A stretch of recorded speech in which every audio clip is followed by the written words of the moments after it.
है और थर्ड विकल्प जो है वही ये वंशानुगत यहाँ पर इनको बता रहा है। तो यही हमारा इसमें उत्तर होगा। चलिए आगे देखें अगले प्रश्न को। विद्यालय में नियमित उपस्थिति के लिए वंचित बच्चों को प्रोत्साहित करने के लिए निम्नलिखित में से कौन सा तरीका सबसे ज़्यादा यहाँ पर उपयुक्त हो सकता है? तो यहाँ पर हम कह सकते हैं कि जब हमें और भी विकल्प को देखना होगा यहाँ पर, तो देखिए निश्चित रूप से हम कह सकते हैं कि विद्यालय में बच्चों की जब नियमित रूप से उपस्थिति जो है वो यहाँ पर ठीक से देखने को नहीं मिल रही है, तो यहाँ पर हम क्या कर सकते हैं? अब इसके विकल्प को देखते हैं। देखिए, बच्चों को विद्यालय अनुमति ना देने को कानूनी दंडनीय अपराध बनाया जाए। बच्चे को विद्यालय आने की अनुमति ना देने को कानून दंडनीय अपराध बनाया जाए। या फिर दूसरे की यदि बात करते हैं तो विद्यालय के द्वारा बच्चों को एकत्रित करने वाले एक व्यक्ति को नियुक्त किया जाए जो प्रतिदिन घरों से बच्चों को लेकर आए। या फिर बच्चों को आकर्षित करने के लिए प्रतिदिन 5 रुपये देना। और देखिए फोर्थ विकल्प जो है वो आवासीय विद्यालय खोलना। अब यदि हम देखें पहले, दूसरे और तीसरे को, देखिए यदि हम यहाँ पर एक पहला विकल्प के साथ भी बात कर सकते हैं कि विद्यालय बच्चों को विद्यालय आने की अनुमति ना देने को दंडनीय अपराध बनाया जाए। तो देखिए बच्चों का अधिकार है शिक्षा ग्रहण करने का, और माता पिता यदि ऐसा करते हैं तो थोड़ा सा हम यहाँ पर कर सकते हैं, पर पूरी तरह हम ये भी लागू नहीं कर सकते हैं, क्योंकि कहीं ना कहीं कुछ माता पिता की भी कुछ ऐसी मजबूरी हो सकती है जिसकी वजह से बच्चों को निरंतर नियमित रूप से विद्यालय भेज नहीं पाते हैं। तो ये चीज़ भी थोड़ी सी वहाँ जाकर के गलत महसूस होती है, लगती है। तो यदि हम देखें दूसरे को, तो नियुक्त भी नहीं कर सकते, बच्चों को प्रतिदिन 5 रुपये देंगे, वो भी गलत होगा। तो अब यहाँ पर एक ही विकल्प बचता है, फोर्थ वाला। इसी के साथ हम जा सकते हैं आवासीय विद्यालय खोलना। चलिए आगे देखें, विद्यालय में लिंग भेद भाव से बचने का सर्वोत्तम तरीका कौन सा यहाँ पर हो सकता है? तो देखिए विद्यालय में जब हम लिंग भेदभाव की बात करते हैं और इससे बचने का जो तरीका यहाँ पर क्या हो सकता है, तो निश्चित रूप से यहाँ पर हम कह सकते हैं, एक और विकल्प को देख लेते हैं, शिक्षकों के द्वारा लिंग पक्षपातपूर्ण व्यवहारों का अधिसंज्ञान। तो यदि यहाँ पर हम भेदभाव से बचने का सर्वोत्तम तरीका देख रहे हैं, तो निश्चित रूप से यदि हम देखें तो महिला पुरुष शिक्षकों को समान रूप से संख्या भर्ती करना, ये तो होता ही है। और यदि हम बात करें तो नियम पालन की, तो वो पालन भी होते हैं, पर कहीं ना कहीं यदि शिक्षक के द्वारा ऐसा हो रहा है तो हम उसे संज्ञान में ले सकते हैं और उस चीज़ को कम कर सकते हैं। आगे देखें यहाँ पर शैक्षणिक शैक्षणिक क्षेत्रों में निष्पादन के आधार पर शैक्षणिक क्षेत्रों में निष्पादन के स्तर को बढ़ाने का औचित्य स्थापन किस आधार पर किया जा सकता है? तो यहाँ पर यदि हम देखें तो ये किस आधार पर हम कर सकते हैं? तो देखिए जो 4 विकल्प दिए हैं इनमें से हमारा जो उत्तर बनेगा यहाँ पर वो बनता है पहला, वह व्यक्तित्व भिन्नताओं को संतुष्ट करता है। पहला विकल्प जो होगा ये यहाँ पर हमारा उत्तर होगा। आगे देखिए, विद्यालयों के पोर्टफोलियो के लिए सामग्री का चयन करते समय रिक्त स्थान जरूर होना चाहिए। तो देखिए जब हम विद्यार्थियों के पोर्टफोलियो या सामग्री का चयन कर रहे हैं तो वहाँ पर क्या होना चाहिए? तो निश्चित रूप से यहाँ पर हम कह सकते हैं कि विद्यार्थियों करते समय विद्यार्थियों का समावेशन होना ज़रूरी होना चाहिए, और पहला विकल्प जो होगा वो इसके लिए सही होगा। आगे देखें, वे शिक्षार्थी जो समृद्ध ज्ञान और शैक्षणिक दक्षता की हार्दिक इच्छा प्रदर्शित करते हैं उनके पास होता है। देखिए उनके पास क्या होता है? तो उनके पास निष्पादन, उपागम, अभिविन्यास होता है, और फोर्थ विकल्प जो होगा ये हमारा उत्तर होगा। शिक्षक रिक्त स्थान के अलावा निम्नलिखित सभी को करते हुए समस्या समाधान को विद्यार्थी के लिए मजेदार बना सकता है। तो यहाँ पर किसे मजेदार यहाँ पर शिक्षक बना सकता है? तो यहाँ पर हम कह सकते हैं कि जब शिक्षार्थी स्वयं से कोई कार्य करने की कोशिश कर रहे हैं तो उनसे परिपूर्णता की अपेक्षा करने के अलावा शिक्षक निम्नलिखित सभी को करते हुए समस्या समाधान को विद्यार्थियों के लिए मजेदार बना सकता है, और पहला ही विकल्प जो होगा वो यहाँ पर उत्तर हो जाएगा। चलिए आगे देखें, निम्नलिखित में से अंतर्विषयीय अनुदेशन का सर्वोत्कृष्ट लाभ यह है कि, अब यहाँ पर अंतर्विषयीय अनुदेशन का सर्वोत्कृष्ट लाभ क्या होगा? तो हम यहां पर कह सकते हैं विद्यार्थियों को सीखे गए ज्ञान को बहु संदर्भ में अनुप्रयोग करने और सामान्यीकृत करने के अवसर दिए जाते हैं, और पहला जो विकल्प होगा ये यहां पर इसके लिए सही उत्तर होगा। अगले प्रश्न की बात करते हैं, सफल समावेशन को निम्नलिखित की आवश्यकता होती है। तो एक सफल समावेशन को निम्नलिखित की आवश्यकता होती है सिवाय, तो यहां पर हम कह सकते हैं पृथक्करण के। ऑप्शन फर्स्ट जो होगा ये उत्तर होगा। निम्नलिखित में से कौन सी विशेषता समस्या समाधान उपागम का विशेष चिन्ह है। तो यहाँ पर यदि हम देखें तो निम्नलिखित में से कौन सी समस्या विशेषता समस्या समाधान उपगम की विशेषता के अंतर्गत होगी? तो यहाँ समस्या कथन में संकेत अंतर्निहित रूप से दिया जाता है और थर्ड विकल्प जो होगा वो इसके लिए सही होगा।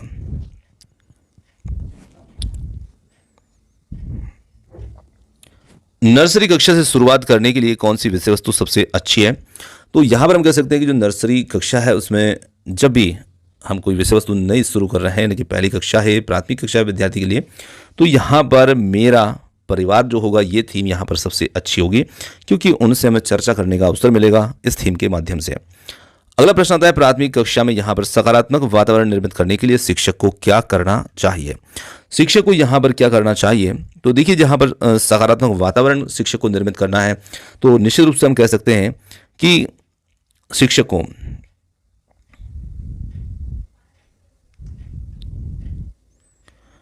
विभेद नहीं करना चाहिए और प्रत्येक बच्चों के लिए समान लक्ष्य सुनिश्चित करना चाहिए। फोर्थ विकल्प जो होगा वो इसके लिए सही होगा। देखिए, अगला प्रश्न आता है यहां पर बच्चों के द्वारा की जाने वाली त्रुटियों के संबंध में निम्नलिखित में से कौन सा कथन सत्य है? पहचानना उस सत्य कथन को जो कि बच्चों की त्रुटियों के संबंध में सत्य कथन है। तो देखें, यदि शिक्षक प्रत्येक त्रुटि पर ध्यान नहीं देना चाहिए, ये तो गलत होगा।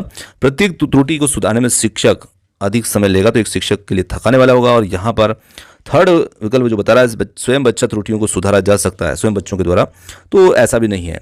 बच्चे खुद सुधार लेते तो हमारी आवश्यकता नहीं होती। और फोर्थ विकल्प है यदि एक शिक्षक कक्षा के सभी बच्चों की त्रुटियों को सुधारने के योग्य नहीं, तो यह संकेत करता है कि शिक्षा व्यवस्था असफल है। अगला प्रश्न आता है मोनिका जो गणित की शिक्षिका है और राधिका से एक प्रश्न पूछती है। राधिका से कोई उत्तर ना मिलने पर वह तुरंत मोहन से दूसरा प्रश्न पूछती है। जब उसे महसूस होता है कि मोहन उत्तर बताने में संघर्ष कर रहा है तो यह अपने प्रश्न के शब्दों को बदलती है। मोनिका की यह प्रवृत्ति प्रदर्शित करती है। तो देखिए, मोनिका की जो शिक्षिका है उनकी प्रवृत्ति यहाँ पर क्या प्रदर्शित करती है?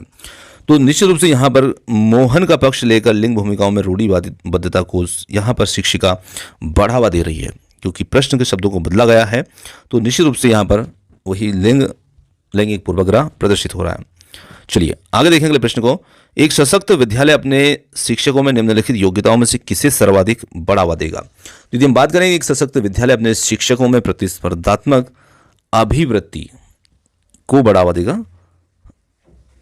किसे सर्वाधिक बढ़ावा देगा? तो एक सशक्त विद्यालय अपने शिक्षकों में प्रतिस्पर्धात्मक अभिवृत्ति को सर्वाधिक बढ़ावा देगा।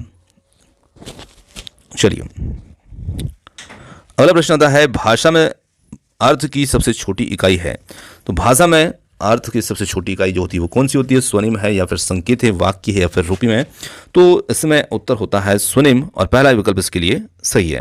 बुद्धि लब्धांक सामान्यतः रिक्त स्थान रूप से शैक्षणिक निष्पादन से संबंधित होते हैं। तो यहां पर हम कह सकते हैं कि ये सामान्यतः उच्च रूप से शैक्षणिक निष्पादन से संबंधित होते हैं और फोर्थ विकल्प जो होगा वो इसके लिए यहां पर सही उत्तर होगा। आगे देखें, बहुबुद्धि सिद्धांत निम्नलिखित निहितार्थ देता है सिवाय। तो बहुबुद्धि जो सिद्धांत है हार्वर्ड गार्डनर का, तो इसमें हम कह सकते हैं कि ये बुद्धि प्रकरण संक्रियाओं का एक विशिष्ट समुच्चय जिसका उपयोग एक व्यक्ति द्वारा समस्या समाधान के लिए किया जाता है। दूसरा विकल्प सिवाय के देखना में, तो दूसरा विकल्प जो होगा वो इसमें उत्तर होगा। अगला प्रश्न आता है सीखने के लिए आकलन निम्नलिखित का ध्यान है सिवाय। तो सीखने के लिए जो आकलन है वो निम्नलिखित का ध्यान है किसके सिवाय? तो यहां पर हम कह सकते हैं कि जो हमारा विकल्प इसमें आता है पहला, विद्यार्थियों की आवश्यकताओं के सिवाय। चलिए अगला प्रश्न है एक जुड़वा भाइयों में से एक को सामाजिक आर्थिक रूप से धनाढ़ी परिवार के द्वारा गोद लिया गया, दूसरे को एक निर्धन परिवार के द्वारा, और एक वर्ष के बाद उनके बुद्धि लब्धांक के बारे में निम्नलिखित से क्या अवलोकित होने की सर्वाधिक संभावना है? तो यहां पर क्या संभावना उनमें देखी जा सकती है? तो निश्चित रूप से हम कह सकते हैं कि सामाजिक आर्थिक स्तर जो होता है वो बुद्धि लब्धांक की को प्रभावित नहीं करता है। तो यहां पर दूसरा विकल्प जो होगा ये हमारा उत्तर होगा। अगला प्रश्न आता है निम्नलिखित में से कौन सा यहां पर सीखने के लिए अधिकतम रूप से अभिप्रेत करता है? तो यहां पर सीखने के लिए जो अधिकतम रूप से अभिप्रेत करता है वो है लक्ष्यों को प्राप्त करने में व्यक्तिगत संतुष्टि। दूसरा विकल्प इसके लिए सही होगा। आगे बढ़ते हैं अगले प्रश्न की ओर। यहाँ पर एक 16 वर्षीय बच्चा बुद्धिलब्धि परीक्षण में 75 अंक प्राप्त करता है तो उसकी मानसिक आयु क्या होगी। तो देखिए, जब बच्चा यहाँ पर 75 अंक प्राप्त करता है तो हम यहाँ पर कह सकते हैं कि उसकी मानसिक आयु कितनी होगी। तो हम यहाँ पर बच्चे की मानसिक आयु जो है वो निकाल सकते हैं और वो यहाँ पर होगी 12 वर्ष, क्योंकि बच्चा जो है वो 16 वर्ष का है और निश्चित रूप से बुद्धिलब्धि परीक्षण में उसको 75 अंक आ रहे हैं। तो आप इससे सूत्र लगा करके निकाल सकते हैं। बुद्धिलब्धि का सूत्र होता है मानसिक आयु बटे वास्तविक आयु। तो देखिए, मानसिक आयु तो हमें ज्ञात करना था, वास्तविक आयु कितनी है, 16 है, तो और बुद्धिलब्धि जो है वो 75 है। तो इस प्रकार से हम कैलकुलेशन इसका कर सकते हैं। चलिए अब बढ़ते हैं हमारे अगले पार्ट की। अगला पार्ट हमारा है सीटेट 2013 का क्वेश्चन पेपर और फर्स्ट क्वेश्चन इसमें आता है, निम्नलिखित में से कौन सी संज्ञानात्मक क्रिया दी गई सूचना के विश्लेषण के लिए प्रयोग में लाई जाती है। तो देखिए, जब दी गई सूचना के विश्लेषण में प्रयोग करना है तो यहाँ पर हम उसमें अंतर कर सकते हैं और उसके आधार पर उसका विश्लेषण कर सकते हैं। थर्ड विकल्प इसके लिए सही उत्तर होगा। अगला प्रश्न आता है, राजेश अतिलोलु पाठक है, वह अपने कोर्स की पुस्तकें पढ़ने के अतिरिक्त पुस्तकालय जाता है और भिन्न भिन्न प्रकरणों की पुस्तकें पढ़ता है। इतना ही नहीं, राजेश भोजन अवकाश में अपनी परियोजना कार्य करता है। उसे परीक्षाओं के लिए पढ़ने के लिए अपने शिक्षक अथवा अभिभावक के द्वारा कभी भी कहने की जरूरत नहीं होती है। वह वास्तव में सीखने का आनंद लेता नजर आता है। उसे एक रिक्त स्थान के रूप में सर्वाधिक बेहतर रूप से वर्णित किया जा सकता है। तो देखिए, यहाँ पर राजेश को हम कह सकते हैं कि वो एक आंतरिक रूप से अभिप्रेत शिक्षार्थी है और वो पढ़ने को एक आनंद के रूप में यहाँ पर ले रहा है। तो इसे वर्णित कर सकते हैं इस रूप में। थर्ड प्रश्न आता है, यहाँ पर भाषा विकास में सहयोग करने का कौन सा तरीका गलत है। तो देखिए, यदि हम गलत तरीके की बात करें तो यहाँ पर उसकी अपनी भाषा के प्रयोग को अमान्य कर देना, ये तरीका यहाँ पर गलत होगा, क्योंकि यहाँ पर भाषा विकास में सहयोग करने का ये तरीका सही नहीं है। आगे देखें अगले प्रश्न को, मानव बुद्धि एवं विकास की समझ शिक्षक को रिक्त स्थान के योग्य बनाती है। तो हम बात करें मानव बुद्धि और विकास की समझ शिक्षक को किसमें योग्य बनाती है। तो यहाँ पर हम कह सकते हैं कि निश्चित रूप से शिक्षक को विविध शिक्षार्थियों के शिक्षण के बारे में स्पष्टता के योग्य बनाती है। थर्ड विकल्प इसके लिए उत्तर होगा। अगला प्रश्न आता है, निम्नलिखित में से कौन सा कथन यहाँ पर सत्य है और सत्य कथन को इसमें हमें पहचानना है। तो सत्य कथन की यदि हम बात करें तो खेलना जो होता है ये संज्ञान और सामाजिक दक्षता के लिए सार्थक होता है, यही यहाँ पर सही होगा, फोर्थ विकल्प। अगले प्रश्न की बात करें, बच्चे के विकास से आनुवंशिकता के बारे में वातावरण की भूमिका के बारे में कौन सा कथन सत्य है। तो देखिए, यहाँ पर पहचानना सत्य कथन को। तो यदि हम देखें तो बच्चों का जो विकास होता है उसमें आनुवंशिकता और वातावरण की जो भूमिका होती है, तो निश्चित रूप से वातावरण और आनुवंशिकता दोनों ही बच्चे के विकास में योगदान रखते हैं। तो यहाँ पर हम कह सकते हैं कि जो हमारा विकल्प नंबर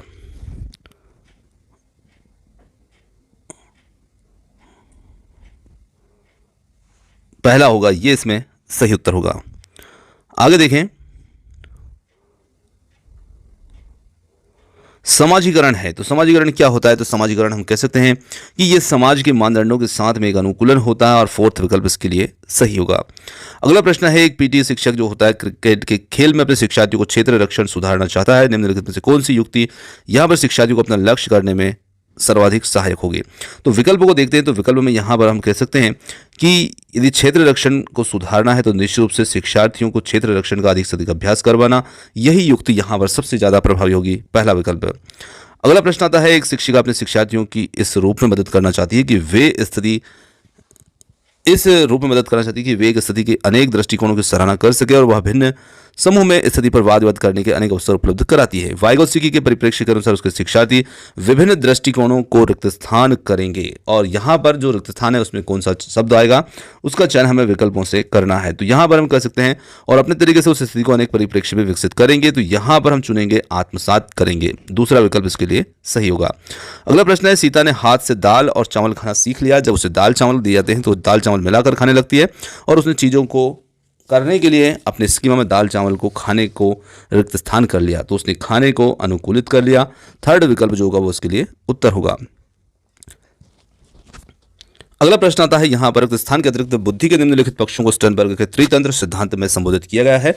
तो यहाँ पर हम कह सकते हैं कि जो स्टर्नबर्ग का त्रितंत्र सिद्धांत है बुद्धि का, उसमें किसको त्रितंत्र सिद्धांत में संबोधित किया गया है। तो देखिए, उसमें अवयवभूत, सामाजिक या फिर अनुभविक, ये तीन तंत्र होते हैं। तो यहाँ पर हम कह सकते हैं कि संदर्भगत के अतिरिक्त बाकी तीनों को उसमें त्रितंत्र में शामिल किया गया है। तो यहाँ पर पहला विकल्प जो होगा इसके अतिरिक्त। अगला प्रश्न है, हार्वर्ड गार्डनर का बुद्धि सिद्धांत रिक्त स्थान पर बल देता है। तो हार्वर्ड गार्डनर का जो बुद्धि सिद्धांत है वो बहुबुद्धि सिद्धांत है और निश्चित रूप से ये प्रत्येक व्यक्ति की विलक्षण योग्यताओं के लिए को पर बल देता है, और फोर्थ विकल्प जो होगा वो इसके लिए सही उत्तर होगा। अगला प्रश्न है, थ फ च ध्वनियां हैं, तो ये ध्वनियां जो होती हैं इन्हें हम स्वनिम ध्वनियां कहते हैं, क्योंकि इनका अपना स्वतंत्र कोई अर्थ नहीं होता है। चलिए आगे देखें, कक्षा में जेंडर रूढ़िबद्धता से बचने के लिए एक शिक्षक को क्या करना चाहिए। तो निश्चित रूप से यहाँ पर शिक्षक को क्या करना चाहिए, तो शिक्षक लड़के लड़कियों को एक साथ अपारंपरिक भूमिकाओं में रखना चाहिए, और दूसरा विकल्प जो होगा वो इसके लिए सही होगा, जेंडर रूढ़िबद्धता से बचने के लिए शिक्षक के लिए। आगे देखें, अगला प्रश्न हमारा है, विद्यालय में किसके लिए व्यक्तित्व भिन्नताओं को पूरा करना चाहिए। तो शिक्षार्थियों के निष्पादन और योग्यताओं को समान करने के लिए व्यक्तित्व भिन्नताओं को पूरा करना चाहिए। आगे देखते हैं अगले प्रश्न को, शिक्षार्थियों में व्यक्तित्व भिन्नताओं को संबोधित करने के लिए एक विद्यालय किस प्रकार का सहयोग यहाँ पर उपलब्ध करवा सकता है। तो देखिए, यहाँ पर व्यक्तित्व भिन्नताओं को संबोधित करने के लिए विद्यालय जो है वो सही किस प्रकार का सहयोग उपलब्ध करवा सकता है। बाल केंद्रित पाठ्यचर्या का पालन करना और शिक्षार्थियों को सीखने के अनेक अवसर जो है वो उपलब्ध करवा करके। चलिए आगे देखें, सतत और व्यापक मूल्यांकन रिक्त स्थान पर बल देता है। तो देखिए, सतत और व्यापक मूल्यांकन जो होता है ये रिक्त स्थान यानी कि सीखने को किस प्रकार अवलोकित, रिकॉर्ड और सुधारा जाए, इस पर बल देता है। थर्ड विकल्प इसका उत्तर होगा। विद्यालय आधारित आंकलन जो है वो शिक्षार्थियों को शिक्षकों को अगंभीर और लापरवाह बनाता है, या फिर हम कह सकते हैं कि शिक्षा बोर्ड पर जवाबदेही कम करता है, सार्वभौमिक राष्ट्रीय मानकों को प्राप्ति में बाधा करता है, या परिचित वातावरण में अधिक सीखने में शिक्षार्थियों की मदद करता है। तो निश्चित रूप से हम कह सकते हैं कि यहाँ पर परिचित वातावरण में अधिक सीखने में सभी शिक्षार्थियों की मदद करता है, और फोर्थ विकल्प जो होगा इसके लिए सही होगा। आगे देखिए, सीखने की तत्परता रिक्त स्थान की ओर संकेत करती है। तो सीखने की जो तत्परता है ये किसकी ओर संकेत करती है। तो सीखने की तत्परता जो है वो सीखने के सत्याग्रह में शिक्षार्थियों का वर्तमान संज्ञानात्मक स्तर थर्ड विकल्प की ओर यहाँ पर संकेत करती है। चलिए, एक शिक्षिका की कक्षा में कुछ शारीरिक विकलांगता वाले बच्चे हैं, निम्नलिखित में से उसके लिए क्या कहना सबसे ज्यादा उचित होगा।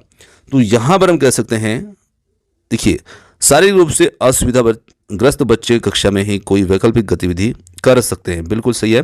जब बच्चे किसी प्रकार से यदि कोई समस्याग्रस्त हैं तो हम उन्हें कक्षा में ही कोई वैकल्पिक गतिविधि करवा सकते हैं। थर्ड विकल्प जो होगा इसके लिए सही उत्तर होगा। अगला प्रश्न आता है, यहां पर रिक्त स्थान के अतिरिक्त निम्नलिखित सभी के कारण अधिगम अक्षमता उत्पन्न हो सकती है। तो देखिए, यहां पर हमें देखना है कि उन कारणों के अतिरिक्त जो कि हैं सांस्कृतिक कारक। तो यहां पर सांस्कृतिक कारकों के अतिरिक्त निश्चित रूप से सभी कारण अधिगम अक्षमता उत्पन्न हो सकती है। चलिए आगे बढ़ते हैं अगले प्रश्न की ओर। एक समावेशी विद्यालय में, तो एक समावेशी विद्यालय जो होता है वहां पर निश्चित रूप से हम कह सकते हैं कि कौन सा विकल्प जो है इसके लिए सही है। तो इसमें हम कह सकते हैं शिक्षार्थियों की क्षमताओं की परवाह किए बिना सभी के अधिगम परिणामों को सुधारने के लिए प्रतिबद्ध होता है, और दूसरा विकल्प जो होगा वो इसके लिए सही होगा। आगे देखें अगले प्रश्न को, प्रतिभाशाली शिक्षार्थी को। तो प्रतिभाशाली शिक्षार्थी जो होता है वो ऐसे सहयोग की आवश्यकता होती है जो विद्यालयों के द्वारा उपलब्ध नहीं कराए जाते हैं। तो निश्चित रूप से दूसरा विकल्प जो होगा वो इसके लिए उत्तर होगा। आगे देखें,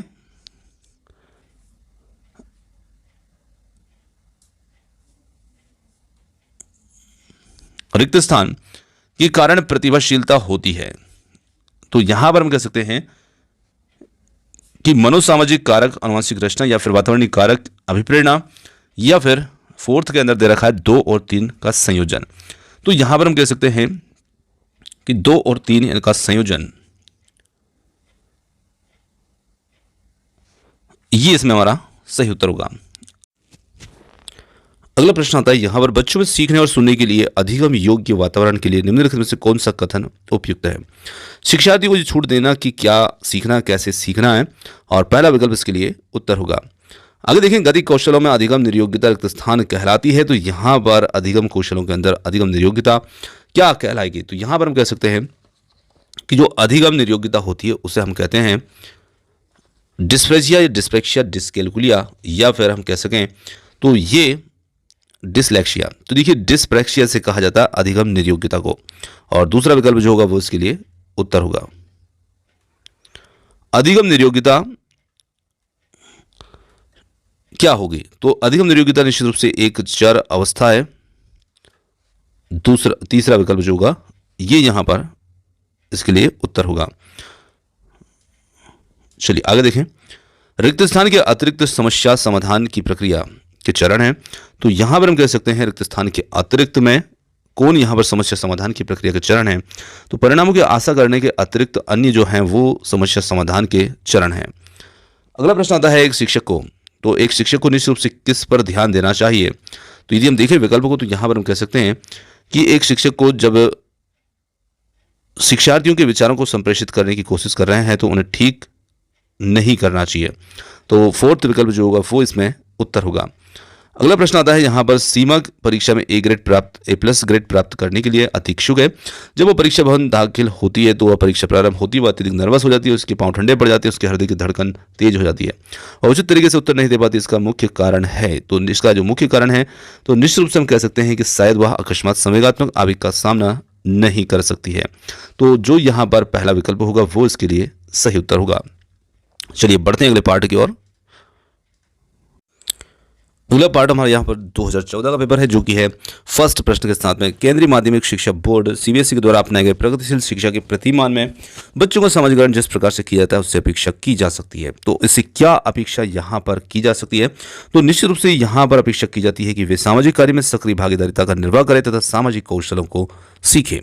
और यहाँ पर जो दूसरा विकल्प होगा वो इसके लिए सही होगा। विकल्प थोड़े से बड़े हैं तो निश्चित रूप से एक साथ देख पाना उनको थोड़ा सा मुश्किल होगा। चलिए आगे देखें। दूसरा प्रश्न है यहाँ पर निम्नलिखित में से कौन सा वाइगोत्स्की के सामाजिक सांस्कृतिक सिद्धांत पर आधारित है? तो यहाँ पर हम कह सकते हैं पारस्परिक शिक्षण जो है वो वाइगोत्स्की के सामाजिक सिद्धांत पर आधारित होगा और दूसरा विकल्प इसके लिए सही होगा। चलिए आगे देखें। एक शिक्षिका अपनी कक्षा से कहती है कि सभी प्रकार के प्रदत्त कार्यों का निर्माण इस प्रकार से किया गया है कि प्रत्येक विद्यार्थी को अधिक प्रभावशाली ढंग से सीख सके, अतः सभी विद्यार्थी बिना किसी अन्य सहायता के अपना कार्य पूर्ण करें। वह कोलबर्ग के किस नैतिक विकास या चरण के और संकेत दे रही है? तो यहाँ पर हम कह सकते हैं कि शिक्षिका जो है वो औपचारिक चरण 4 कानून और व्यवस्था की और संकेत दे रही है। आगे देखते हैं अगले प्रश्न को। 14 वर्षीय देविका अपने आप से पृथक स्वनियंत्रित व्यक्ति की भावना को विकसित करने का प्रयास कर रही है। वह विकसित कर रही है नियमों के प्रति घृणा, स्वायत्तता, किशोरावस्थात्मक अक्कड़पन या फिर परिपक्वता। तो यहां पर हम कह सकते हैं कि निश्चित रूप से वह स्वायत्तता विकसित करने का प्रयास कर रही है और दूसरा विकल्प जो है ये हमारा इसमें उत्तर होगा। प्रगतिशील शिक्षा के संदर्भ में निम्नलिखित में से कौन सा कथन जॉन डीवी के अनुसार समुचित है? तो यहां पर देखना उस कथन को जो कि जॉन डीवी के अनुसार समुचित है। तो विद्यार्थी को स्वयं ही सामाजिक समस्याओं को सुलझाने में सक्षम होना चाहिए, ये जॉन डीवी के अनुसार समुचित कथन होगा। आगे देखें निम्नलिखित अगला प्रश्न है भाषा अवबोधन से संबंधित विकार है। तो देखिए भाषा अवबोधन से संबंधित जो विकार होगा वो यहाँ पर कौन सा होगा? तो वो होगा भाषाघात, यहाँ पर अफेजिया और फोर्थ विकल्प जो होगा इसके लिए उत्तर होगा। देखिए निम्नलिखित में से कौन सा यहाँ पर आलोचनात्मक दृष्टिकोण की बहुबुद्धि सिद्धांत से संबंधित नहीं है? तो यहां पर हम कह सकते हैं प्रतिभाशाली विद्यार्थी प्राय एक क्षेत्र में अपनी विशिष्टता प्रदर्शित करते हैं, ये थर्ड विकल्प जो होगा इसके लिए उत्तर होगा, जो कि इससे संबंधित बहुबुद्धि सिद्धांत से संबंधित नहीं है। चलिए आगे देखें।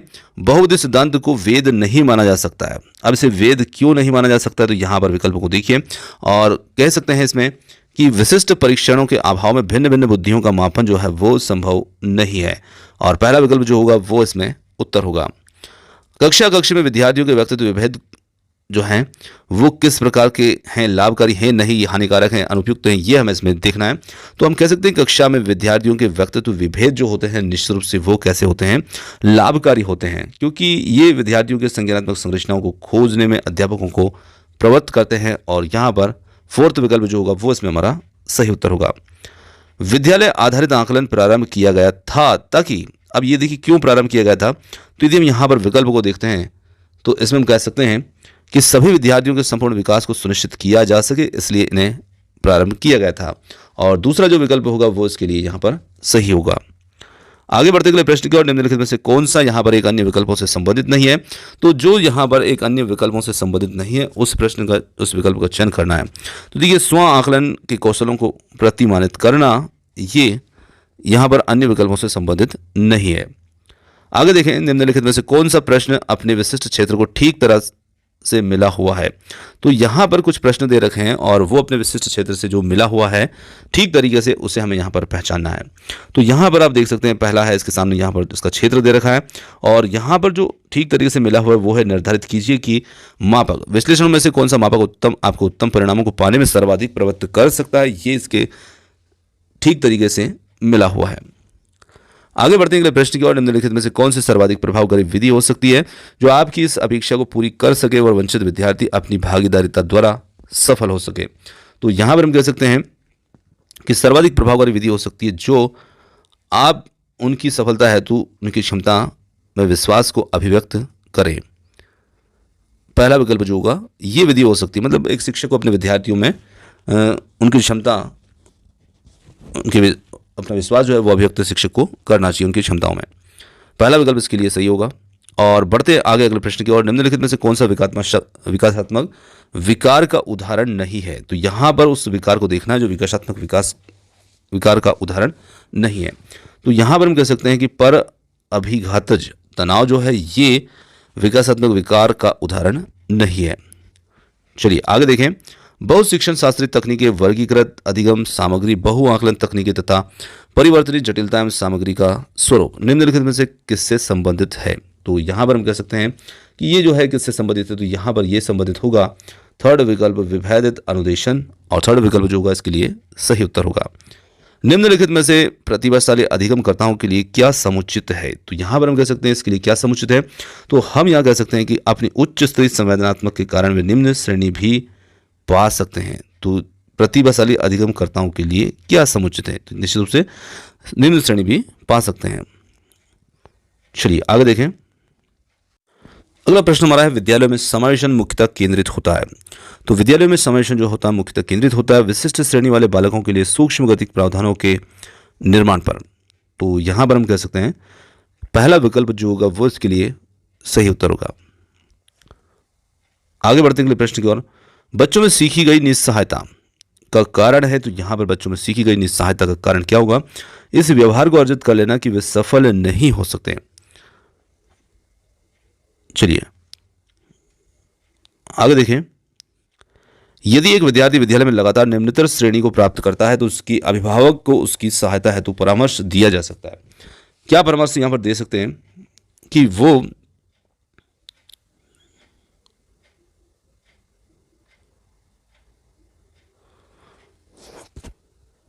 वह अध्यापकों की घनिष्ठ संगति में कार्य करे, यानी कि हम एक अभिभावक है उनको ये परामर्श दे सकते हैं। आगे बढ़ते हैं प्रश्न की ओर। निम्नलिखित में से समस्या समाधान को क्या बाधित नहीं करता। तो यहां पर देखना है उस विकल्प को जो कि समस्या समाधान को बाधित नहीं करता। तो यहां पर हमारा जो उत्तर बनता है वो बनता है पहला विकल्प अंतर्दृष्टि। एक शिक्षिका पाठ को पूर्व पठित पाठ से जोड़ते हुए बच्चों के सारांश लिखना सिखा रही है, वह क्या कर रही है। तो यहाँ पर हम कह सकते हैं कि शिक्षिका जो है वो क्या कर रही है। तो शिक्षिका बच्चों को पाठ समझने में स्वशैली विकसित करने में सहायता कर रही है और पहला ही विकल्प यहाँ पर इसके लिए सही उत्तर होगा। आगे बढ़ते हैं प्रश्न की ओर। एक बच्चा अपनी मातृभाषा सीख रहा है, वहीं दूसरा बच्चा द्वितीय भाषा के रूप में सीख रहा है। दोनों निम्नलिखित में से कौन सी समान प्रकार की त्रुटि कर सकते हैं। तो यहाँ पर दोनों जो है वो विकासात्मक प्रकार की त्रुटि कर सकते हैं और थर्ड विकल्प जो होगा ये यहां पर उत्तर होगा।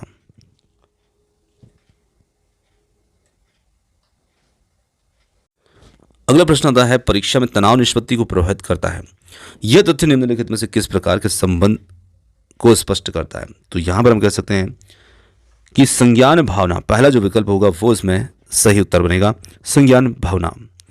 एक अध्यापक उस बच्चे के साथ परामर्श करते हैं जिसकी निष्पत्त्यात्मक प्रगति एक दुर्घटना के पश्चात अनुकूलन नहीं है। निम्नलिखित में से कौन सी प्रक्रिया विद्यालय में परामर्श के लिए सबसे बेहतर हो सकती है। तो यहां पर जो सबसे बेहतर हो सकता है विकल्प वो होगा वह अपने विचारों को द्वारा खोज करने हेतु लोगों में आत्मविश्वास का निर्माण करता है और दूसरा विकल्प जो होगा वो इसके लिए यहां पर सही होगा। आगे बढ़ते हैं अगले प्रश्न की ओर। एक विद्यार्थी उच्च स्तरीय सृजनशील रंगमंची कलाकार बनना चाहता है, उसके लिए निम्नलिखित में से कौन सा उपाय जो है सबसे कम प्रेरक होगा। तो यहाँ पर हम कह सकते हैं कि जो यहाँ पर सबसे कम प्रेरक होगा वो होगा राज्य स्तरीय प्रतियोगिताओं को जीतने का प्रयास करना ताकि छात्रवृत्ति पाई जा सके। आगे देखें अगले प्रश्न को। इनमें से कौन सा यहाँ पर सिद्धांतकार का यह मत स्पष्ट करता है कि बच्चे अपनी वृद्धि व विकास हेतु कठोर अध्ययन करते हैं? तो ये सिद्धांतकार कौन है? और यहाँ पर हम कह सकते हैं कि ये सिद्धांतकार जो हैं ये है मैस्लो, और दूसरा विकल्प जो होगा ये इसमें सही उत्तर होगा। निम्नलिखित में से कौन सा तत्व कक्षा में अधिगम हेतु सहायक हो सकता है? तो कौन सा तत्व यहाँ पर कक्षा में अधिगम हेतु सहायक होगा? तो यहाँ पर होगा अध्यापकों के द्वारा बच्चों की स्वायत्तता को बढ़ावा व सहायता देना। दूसरा विकल्प इसके लिए सही होगा। आगे बढ़ते हैं अगले प्रश्न की ओर। परिपक्व विद्यार्थी जो हैं अपने अध्ययन में कभी कभी भावनाओं की सहायता भी चाहते हैं। थर्ड विकल्प कह सकते हैं यहां पर इसके लिए उत्तर होगा। अगला प्रश्न आता है, पूर्व विद्यालय में पहली बार आया बच्चा मुक्त रूप से चिल्लाता है। 2 वर्ष पश्चात वही बच्चा प्रारंभिक विद्यालय में पहली बार जाता है तो वह अपना तनाव चिल्लाकर व्यक्त नहीं करता, अपितु उसके कंधे गर्दन की मांसपेशियां तन जाती है। उसके व्यवहारिक परिवर्तन का सैद्धांतिक आधार क्या हो सकता है? तो यहां पर हम कह सकते हैं कि उस बच्चे का जो विभेद और एकीकरण विकास के लक्षण हैं, और फोर्थ विकल्प जो होगा वो इसके लिए सही होगा। आगे देखेंगे प्रश्न को। निम्नलिखित में से कौन सा कथन यहां पर सत्य है? उस सत्य कथन को हमें यहां पर देखना है, और उसके लिए हम कथनों को देखना जरूरी होगा। आनुवंशिक बनावट व्यक्ति के परिवेश की गुणवत्ता के प्रति प्रत्युत्पादकता को प्रभावित करती है। सेकेंड है, गोद लिए बच्चों का वही बुद्धि लब्धांक होता है जो गोद लिए गए उनके सगे भाई बहनों का होता है। और थर्ड इसके अंतर्गत आता है, मस्तिष्क अनुभव मस्तिष्क के विकास को प्रभावित नहीं करता और विद्यालयकरण का बुद्धि पर कोई प्रभाव नहीं पड़ता। तो हम यहाँ पर कह सकते हैं आनुवंशिक बनावट व्यक्ति के परिवेश और गुणवत्ता के प्रति प्रत्युत्पादकता को प्रभावित करता है, और पहला ही विकल्प जो होगा वो इसके लिए सही होगा। यहाँ पर हमारा जो पार्ट है समाप्त होता है और अगले पार्ट की ओर हम बढ़ते हैं। चलिए देखते हैं अगले पार्ट को। अगला पार्ट यहाँ पर हमारा फिर से डेट दिसंबर 2014 का है। अब देखते हैं इसके प्रश्न को, और इसके प्रश्न जो है वो किस प्रकार